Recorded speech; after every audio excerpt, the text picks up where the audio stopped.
Hello. Today we're going to be talking about mobile security. This is an extremely important topic for anyone that has a cell phone, which almost every single person in the world does. Now, this is very relevant today because there have been a lot of new ways that people are trying to steal using your mobile device. So we are going to be talking about some of the risks that come with having one, as well as what you can do to protect yourself. Now, data leakage is when apps start asking for access to things that may not be relevant to them. So as an example, Snapchat is a popular app that requests access to your camera, and it will ask access to your photos, but does not necessarily require it to have access to your photo library. If you feel comfortable, feel free to allow it to have that. Now, the primary things that applications like to ask permission for are the camera, your location, files, and photos. You always need to consider what you are comfortable with sharing. I know personally, I rarely give my location to my applications. This is because I don't like having companies out there knowing where I am traveling on a regular basis. This is information that they can use to focus on targeted marketing or to just start keeping track of you, which is something I personally am not comfortable. Access to files is of course risky because inside of your files is where all of your information is kept. This can include passwords for accounts, banking information, personal information that you've put in notes, things like that. I very rarely give anything access to my files at all. Personally, I would say you really should never do that. And in photos, of course, whenever you give an application permission to access your photo library, you're giving it access to a place that has a lot of very personal, private things in there. Personal photos can be taken and used for companies for any number of reasons if you are giving them that permission. Now, I should clarify that most companies, when they ask for permission to access these, inside of their terms of agreement, they have already stated that they will not be using those. However, it is better to err on the side of caution. Avoid giving applications permission to things that you don't think they need. That is how you will prevent data leakage. Now, spyware is things that you will download onto your phone, usually applications that are deliberately made to hack and steal your information. Most commonly, this is done through fake applications. A recent trend that we have been seeing in the world is people making fake banking applications. Now, that is obviously a risk because once you have signed into the banking application and given them your router number as well as all of your passwords and confirmation identity stuff, they will be able to go directly into your bank account and move your money around. Now, this, of course, makes it very simple for them to just have money directed towards their accounts or to a place where you will no longer have access for it. Now, of course, this can be used for other things as well, but that has been one of the more popular ones. This is another thing that is very easy to avoid. You should always consider where is the application you're downloading coming from. Is it coming from the Google Play Store, the Samsung Store, or the iPhone Store?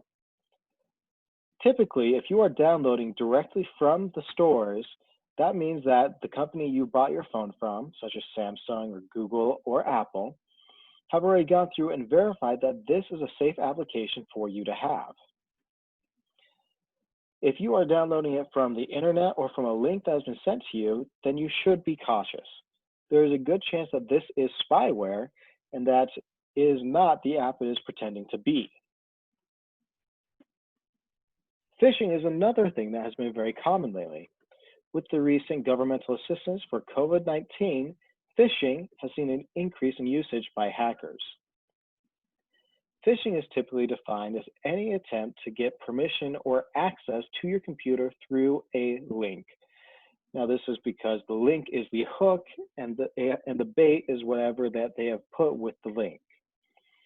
Now, these links can come through any number of sources: Facebook messages, text messages, email messages, and oftentimes they will be shortened links. Now, this makes it that way you can't see the full URL and you don't know where it is coming from or where it is sending you. Now, There are times you will be sent links from your friends that you don't know the source of. You should still be cautious of these. It is possible your friend has recently been hacked and that the link they are sending you is still not a safe link, especially if you are receiving the same link on a regular occasion. I highly recommend that if you do not know where a link is taking you on the internet, you just do not go there. Again, we always want to err on the side of caution. Now, there are some key things you can do to keep yourself protected. The number one thing you can do is frequently update your phone software. All of the phone companies are doing their best to keep you safe. They want you to feel safe with your phone, and they want you to trust the product they are providing. These updates that they send out are all designed for protecting you from the latest threats. They are designed to make sure that everything will be safe for you while you are using their device. Of course, making sure you have a secure password and using biometric security. People cannot copy your fingerprint. As cool as it is to see that done in movies, it is not something that most people would be able to do. And having a good password makes that way, even if they do get access to your device, when they try to access certain things that will require a password, they will not be able to get into those. A password and biometric security are the gate that protects your phone in any situation. When you are opening a link, double check the URL. There should be a picture of a lock in the URL. If you do see that lock, that means you are on a secure encrypted site. This means that you can usually trust it. There are times that this is not the case, but usually this is a good idea. Don't just give all the permissions to your apps. Go through your phone in the permission section or the applications then permission section and see what it is your apps are doing on your phone. If you see something that makes you uncomfortable, immediately remove that permission. And finally, don't open links or apps that you don't know.